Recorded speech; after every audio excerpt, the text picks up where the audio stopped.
OK，Hello，係我係要講啊，就係講之前因為我一直嚟都係好肥嘛，跟住又好少做運動啊，咁樣就有一日就係去睇演唱會咯，睇張學友咯，咁樣就我行好遠去食嘢嘛，咁樣我就行好慢，越行越慢，越行越慢啦。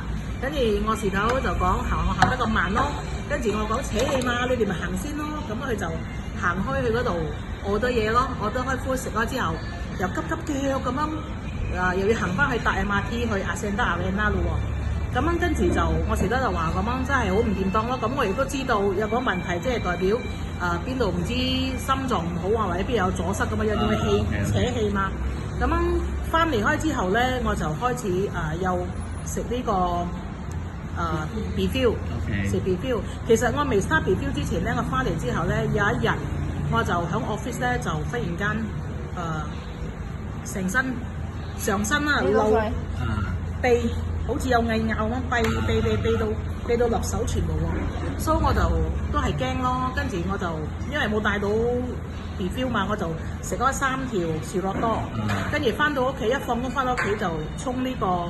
搞呢個Beefeal食咯，食咗1包，跟住到夜晚瞓覺又再食3條樹樂多，等到 next day 就冇事開，冇事開 on the day onwards 咧，我就開始食 Beefeal咯。咁樣到上個禮拜我哋就去睇租下姐啦。咁呢位我好叻啊！我行贏咗好多人喎。我上樓，因為你坐 MRT 係咪你要行樓梯嘅，你知冇？我竟然都係可以。你哋行快啲啦 ，MRT 閂門啦，咁個樣你知冇？咁樣到我哋去到食宵夜嘛，去到食宵夜，佢哋就諗住食完嘢開之後係咪就搭 Grab 咯？我講咁近，個個就睇住我喎，咁近，就啦亞威行翻去布基便當，講近講遠唔遠你知冇？我講40蚊唔值得俾嗰行 Grab， 你知道冇？Just the 10 minutes only，你知道冇？跟住就你講 OK 㗎嘛，全部。一齊行路翻咯，你知啲行路翻係咪？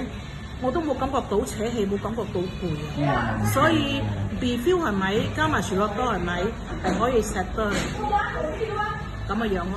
哇，唔錯，好好謝謝我呢，thank you 啊！呢個真係好好嘅，係咯，好嘅，真係。